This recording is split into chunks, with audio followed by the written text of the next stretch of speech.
こんにちは。発掘武器の紹介、旧データ版、やっていきます。それじゃあ、この動画の趣旨を説明するね。この動画では、我々が持つ発掘武器のうち、めぼしいものを紹介していくよ。メインデータの発掘は、すでに動画にしていますが、今回は以前使っていたデータのものになります。今回も武器の性能を点数で評価しています。ただ、以前の動画と違い、ランキング形式にはしてません。単純にメインデータより見せられる武器が少ないのよ。プレイ時間半分しかないからね。あ、そうそう。前置きがちょい長くなるから、本編だけ見たい人は右上の時間まで飛んでね。紹介する武器種はこちらになります。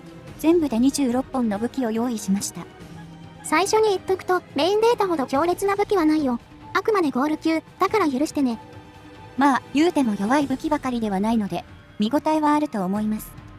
それじゃ、点数の付け方と補足ね。基準については、前回上げた動画と変わってない。ここ、長くなるのでパラパラいきます。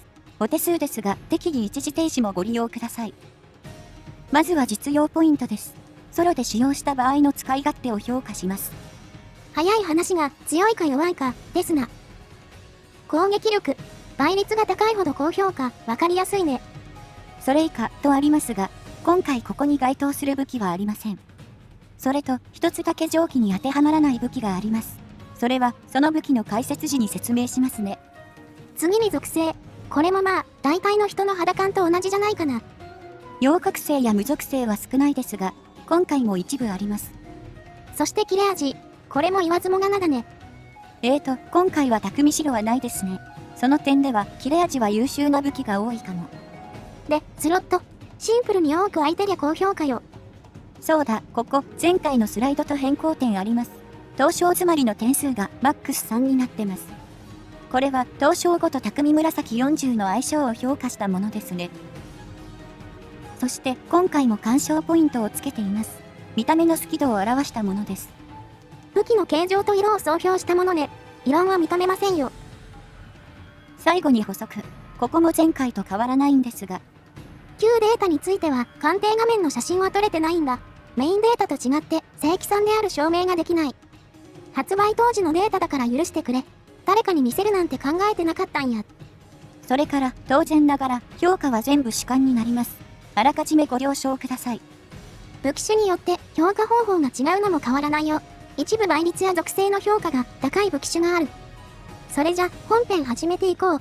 なんだかんだ今回も前置き長くなっちゃった。前回とあんま変わらなくなりましたね。意外と説明すること多かったです。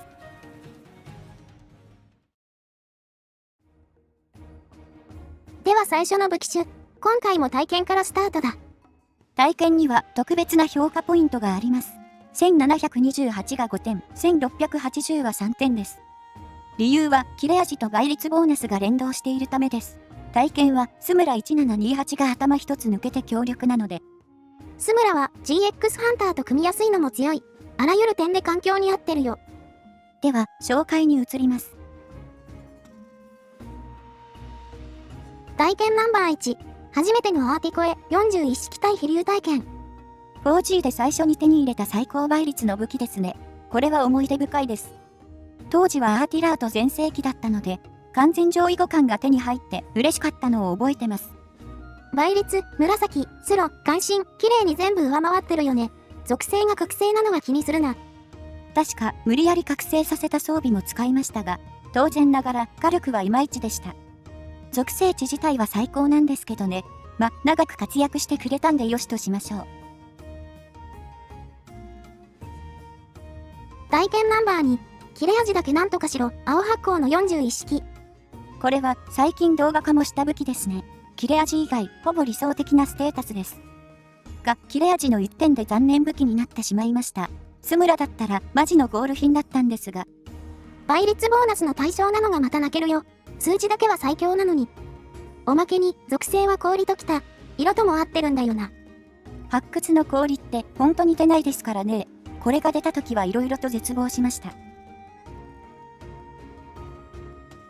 体験ナンバー3。シンプルイズベスト、無属性アギト。こちらはさっきの氷と対照的ですね。属性はないですが、しっかり最高倍率スムラです。基準の都合上、評価ポイントは低めになりますが、対極限ならこちらの方が上です。レア級だし、発光もしてない地味な見た目だが、発掘体験に必要な要素がちゃんと揃ってるな。その辺のレア銃よりよっぽど使えるよ。たまに見られるレア級の本気。何気に人生初の1728スムラがこれですね。後からじんわり嬉しくなるタイプの武器でした。体験ナンバー4。もういいよ白長スは麻痺改定剣。また出ましたね。最高倍率白長。今度は麻痺を携えての登場です。こういうの見ると本当に辛くなります。スムラだったら超高性能と言えるのに。ソロにおける麻痺はあんまり強くないと思ってるんだが、一度くらい使ってみたさはあるよな。白長でコンボはやりやすいってか、うるせえよボケ。まあまあ、落ち着いて、メインデータの方で掘れるのを祈りましょう。体験ナンバー5。東証後は諸説ありけり、火の改定剣。出ましたね。東証後の田村40。我々、体験はスムラ一択と考えてはいるのですが、東証後の匠紫40なら並びうると最近考えています。シンプルに40回殴るまでの期待値が優秀なんですよね。弱特挑戦者のスムラにかなり迫るんだよね。攻撃台と紫の補正が思ったより強い。もしかしたら東証後に限り、匠紫40の5点でいいかも。この武器は火だからあんまり関係ないけど。対テオだとより評価高くなりそうですよね。この武器は火だから関係ないけど。以上体験でした。思ったより最高倍率出てたわ。これでもいい武器出た印象ないのは、やはり1728スムラが少ないからですね。ニアミスが多いのがしんどいです。もう少し熟成してから掘れていただきたかった。こう見るとメインの方は体験強いな。1728スムラ何本出てんだって。昔掘れてたら変わってたんでしょうかね。今更ではありますが。どうだかね。それじゃ次の武器種行ってみよう。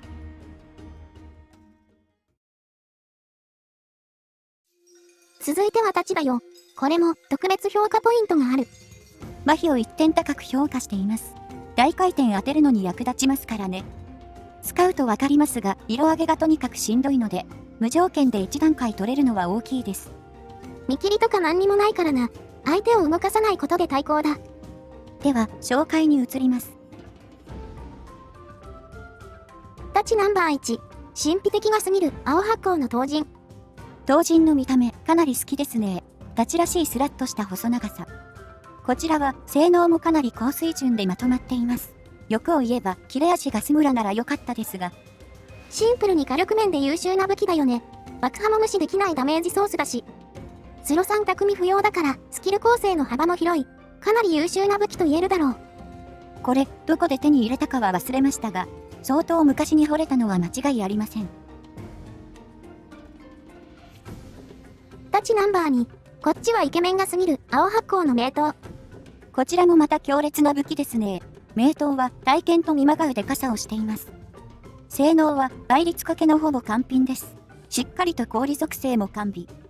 どの武器で出ても重宝する性能してるよね。スロット3でスムラと隙がない。これでテオとかやってみたいな。あいつならたくさん大回転させてくれそう。せっかくの氷ですしね。近いうちチャレンジしてみましょうか。立ちナンバー3。7武器はやっぱ青だよね。火の軍刀。青発光が続きますね。軍刀はベースが青なのでぴったり。元武器の色がはっきりしてると合う合わないありますが、これは完璧にマッチしています。一方で、性能は全体的に微妙だね。火で田村20はしんどい。最高倍率でもないし。一応スロ3だから、生産は上回ったりするのかな。よくわかんねえや。火に弱い相手は物理が硬いので、ラース武器とどっこいな気もしますけどね。今後担ぐことはないでしょう。綺麗な武器なので残念ですが。立ちナンバー4。光ってなくてもかっけえ。紫の天井天下。点々がここで登場ですね。メインデータの方でもたくさんあります。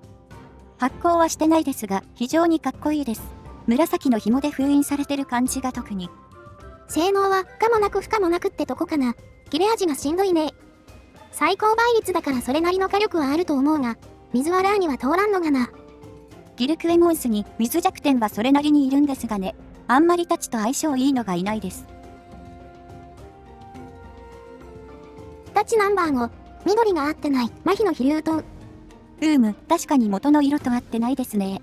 中央の緑が不自然に感じます。性能の方はいいと思います。麻痺に加えて紫40がしっかり出てますね。レア9にしては最高クラスの性能だと思うね。4G のタチには麻痺が必要だ。色合いだけなんとかなったらな。光ってたらごまかせてた気がする。形状はかっこいいんですけどね。レウスレイヤーっぽさは一応ありますが。以上、タチでした。ちょっとパワー不足な感じするか。それなりに強いのもあるんですが、タチもメインデータでは充実してますからね。あちらと比べるとどうしても物足りません。睡眠もないし。氷の名刀と麻痺の飛竜刀はちょい注目かな。まともに運用してみたさある。多分超強くはないんでしょうけどね。何事も経験です。では次の武器種行ってみましょう。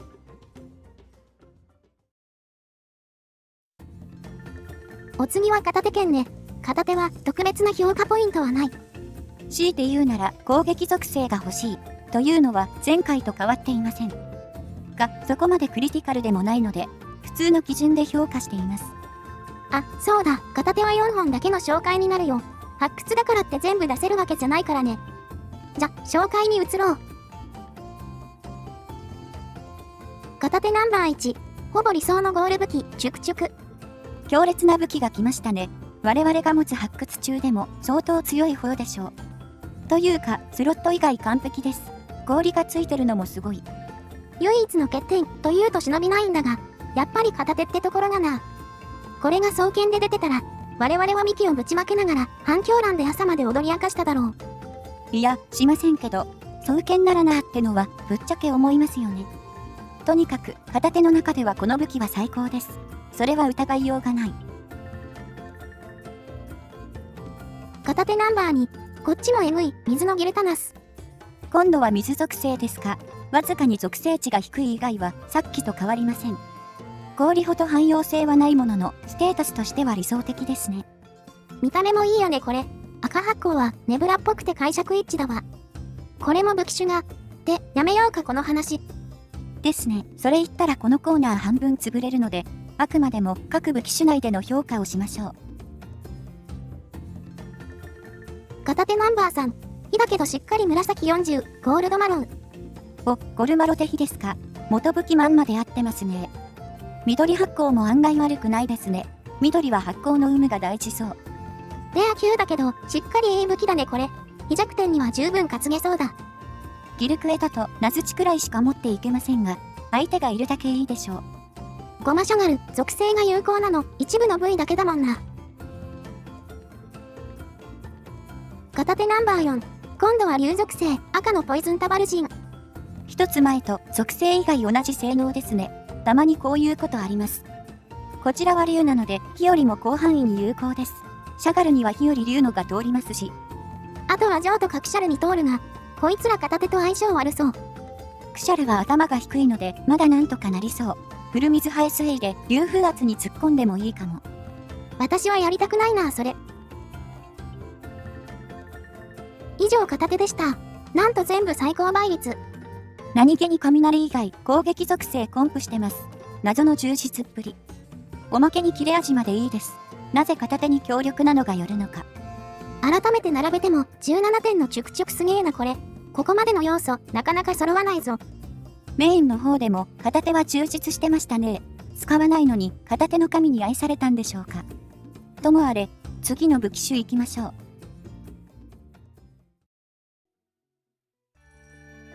4種目は双剣だよ。こっちも特別な評価ポイントはなし。片手と同様に攻撃属性、というか属性が全部強いです。特に睡眠あたりとの相性は抜群ですね。手数が多すぎて状態異常が過剰なレベル。ソロだと持て余すくらいだからな。我々もお気に入りの武器種だよ。メインデータではあまり強いのに恵まれてないが、こちらではどうかな。双剣ナンバー1。完品だけど毒、ニブルブリザード。最高倍率田村40と思いきや、毒で生まれてしまいましたか。凍傷が詰まってれば、物理特化の選択肢もありましたが、ちょっと物足りないですね。弱い武器では全くないんだけどな。毒ってだけでがっくりくるよね。これが体験や総中魂なら十分1000級なんだけど、やっぱり双剣はどの属性かが重要だ。毒は一番出やすい異常属性ですから、確率的には順当と思いましょう。双剣ナンバー2、高速を止めるな、紫のニブルブリザード。我々が初めて手にしたまともな麻痺双剣です。これは野良でめっちゃ使いましたね。高速運用だとスムラがとにかく偉かったですね。匠なんて積んでる余裕ないので。異常値を持ってなお、物理に回す余裕すらあったからな。とにかく高速しっぱなしで本当に強かった。こいつのおかげで双剣になれたまであるな。古参だが超優秀な武器だ。メインデータでもこういうの来るといいですね。いつでも待ってます。双剣ナンバー3、今、高速が進化する青い海洋総人。こちらもナンバー2と同じく麻痺双剣ですね。物理期待値は下がりますが、属性値とスロットが増加。高速役においては、この2点が非常に大きいです。こちらが後に出たのですが、すぐ持ち替えましたね。属性値220は異常攻撃プラス1で250にできるんだよね。ラーの耐性値が25の倍数だから、これがでかい。結果、こっちの方が物理も盛りつつ、高速役ができたよ。こっちもマジで強かったな。モンハンクロス発売の直前は、ほぼこればっか担いでました。いろんな部屋回ってまひらせてましたね。あ、そうだ。この武器倍率は300なんですが、特別に4点としてます。冒頭で説明した基準に当てはまらない武器がこれだね。ただの点数調整だからあんまり気にしないでほしい。双剣ナンバー4、説明不要のイケメン、爆破ギルドナイトセーバー。やっぱり GKS は最高にかっこいいですね。発光してるのもナイス。というか、これ黄色発光でやってるんでしょうか。この画面だと赤っぽく見えます。正直、黄色と赤は分かりづらい武器がある。見てかっこよければいいから見逃してくれ。性能の方は普通に優秀な爆破って感じだね。弱くはないが、特段強くもない。双剣で爆破なら、倍率か切れ味がもう一段階上のが欲しかったですね。あんまり使ったことないので未知数です。ソロだとそこそこ使えたりするんでしょうか。双剣ナンバー5、緑のフィンが美しい、ランポスクローズ。どこぞで拾った日の双剣ですね。切れ味とスロットは非常に優秀。何より見た目がいいですね。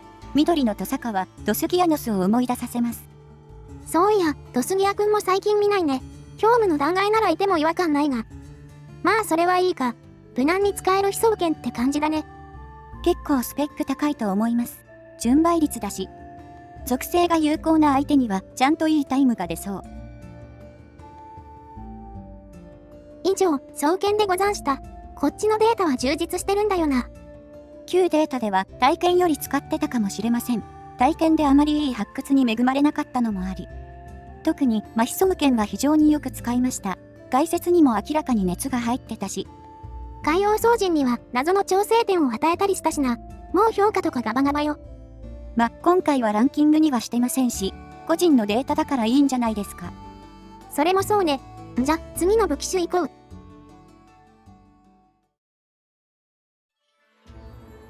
ここでチャージアックスが登場だ。チャークには特別な評価ポイントがある。榴弾瓶搭載武器に限り倍率を高く評価してます。最高倍率が5点、純倍は3点です。榴弾を使う以上、引火力は重要ですからね。なお、強属性はこの限りではありません。メインデータではかなり充実してるチャークだが、旧データではどうかな。それでは参りましょう。チャークナンバー1、旧データの相棒、ナバルクラノス。この武器が来ましたか。これは旧データで間違いなく一番使いました。確か発売から数ヶ月後に出たものですが、とにかく汎用性が高かったですね。凍傷が詰まってるから簡単に真打ち発動できてな。パーティーだと麻痺も喜ばれた。今見ると倍率掛けは見過ごせない点だが、思い入れという意味では一番強いかもな。何気に麻痺双剣の経験も少し生きてました。多少はこれでも拘束できますもんね。久々に持ったけどなんかエモいわ。この企画やってよかった。チャークナンバー2、怪しく佇む青いドクロ、フォースオブフォール。これはかなり後期に出たものですね。一応強化しましたが、あまり担いでいません。最高倍率とスロ3は偉いですが、切れ味が残念です。使い勝手はあまり良くありません。ティア戦に持ち込んだりしたはずだけど、匠と画星2の両立はくっそ重いからね。当時はオンラインばっかりやってたから、マヒチャークの方に落ち着いてた気がするわ。青いフォース、見た目はかっこいいんですけどね。切れ味一つでこうも使いづらくなるとは。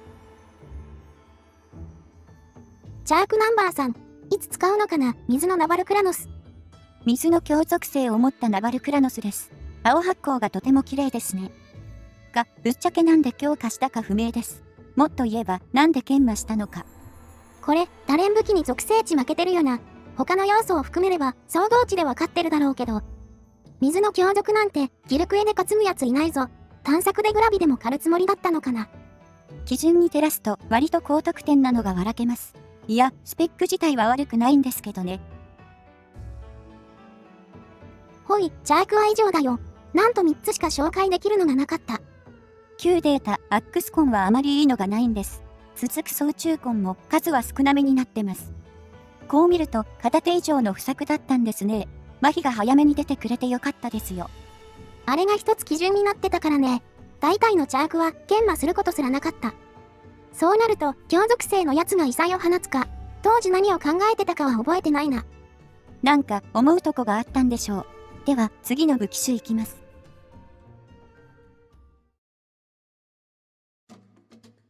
近接最後は総中コンだ。特別な評価ポイントはないよ。圧倒的なモーション値で何でも許される武器種ですから、何が特別重要とかありません。コンで一番重要なのはペダントの比較でしょうね。これを超えるのは容易ではありません。ソロ環境だと一番ハードル高い武器種かもね。さて、旧データにいいものは残ってるかな。それじゃ、見てみよう。総中コンナンバー1。また毒が出てきた、カナサイコンボン。本当に評価に困るの来ましたね。何でも許されるとは言いましたが。とりあえず、東証込みで、物理面はペダン超えてそうです。紫もしっかり40出てますし。極限を殴る分には属性も薄まるから、総合的にはいい武器なんじゃないか。つっても、毒はな、よりによって一番極限に向かない。爆破込みだと、あんまりペダンと変わらなさそうですよね。わざわざ強化するほどかと言われると、怪しいです。総中コンナンバー2。睡眠ついてるけど切れ味、赤いカナサイコンボン。今度は睡眠ですね。属性値最低ですが、寝かすことについては問題ないです。純米で田村20なので、物理面は不安ですが、睡眠がついてるだけで大幅なアドバンテージです。一応スロ3もあるからね。普通に担いでもよし、高速役もよしだ。ただ、なんか担ぐ気になれない。我々は田村20アンチだからな。このタイプの切れ味、こんだと一瞬で青なんですよね。有効ゲージの短さがしんどいです。それなりに担いだ覚えはありますが、高速は双剣に落ち着きましたね。総中コンナンバー3。まともな切れ味流属性、ボーンロッド。ありましたね、こんなの。クシャルやシャガルに担いだ気がします。流属性としてはまとまった性能してますね。竜は氷以上に見かけないので貴重です。正直、見た目はあんまり好きではない。ボーンロッドが簡素すぎるというか。あとちょっとだけ装飾ついて欲しさがある。特に下の方。初期武器なんで仕方ないですけどね。色の変化が少ないのも薄味に感じます。以上、総中コン。これも3つしか紹介できず。未研磨の中に最高倍率でスムラスロニがありました。無属性ですけど。惚れた当時の基準でもペダンでいいとなったんでしょう。それは今となっても同意です。コンはペダンの壁が厚すぎてな。特に物理性能で対抗するのはかなり厳しい。重要なのは属性、特に状態異常かな。麻痺や睡眠は差別化が容易だよ。毒と竜ってのもまた微妙なラインナップなんですよね。大量のポイント使って強化する価値があるか。当時は見なくに足ると判断したんだろう。昔の自分を否定したりはしないよ。じゃ、このまま次の武器行こう。最後の一本だ。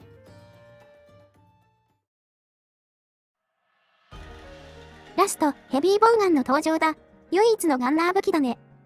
ボウガンは攻撃力とスロットのほか、反動と装填速度、そして多様弾で評価します。この2点は完全ガンダムでなく、決められたパターンから選択される形で決定します。例えば、リロード早いと反動小は絶対出なくなってるよ。最高でも、やや早いと小だね。で、ヘビーも総中コンと同じか、それ以上に生産が強力だ。生産超えはかなり難しいらしい。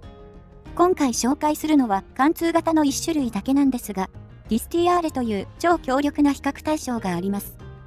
ディスティは極限強化すると最高倍率と並ぶからね。ペダンがどうとかの次元じゃない。それじゃあ紹介していくよ。一つだけだが、見応えはあると思う。そうそう、上にもある通り、我々はガンナーにわかです。評価があれだったらごめんなさい。ヘビーナンバー1、完全無欠、青のカオスウイング。はい、出ましたね。おそらく完品と呼べるゴール品です。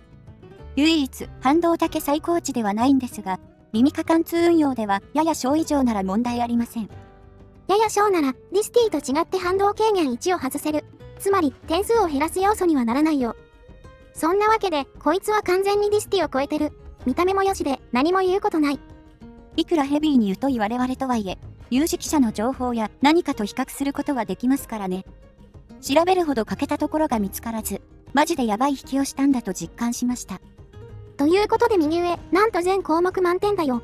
干渉ポイントも減点するとこなくてな。まさかこの表で満点作る日が来るなんて。しかも全然使えないヘビーっていう。なんか半分勢いもあって怖くなってきました。ここ満点じゃねえだろって有識者いたらご指摘ください。以上、ヘビーでした。貫禄の満点1本のみ。やっぱり完品っていいものですね。まず響きが素晴らしい。使ってないデータですが、久々に見ると気分上がります。メインの近接でも出てほしいものです。改めて調べたけど、ヘビーってほんと生産が強いんだよな。単純なスペックだけじゃなく、運用ごとに選択肢がある。この発掘がタッチ貫通で強いのは間違いないが、他の運用では生産を担ぐことにもなるだろう。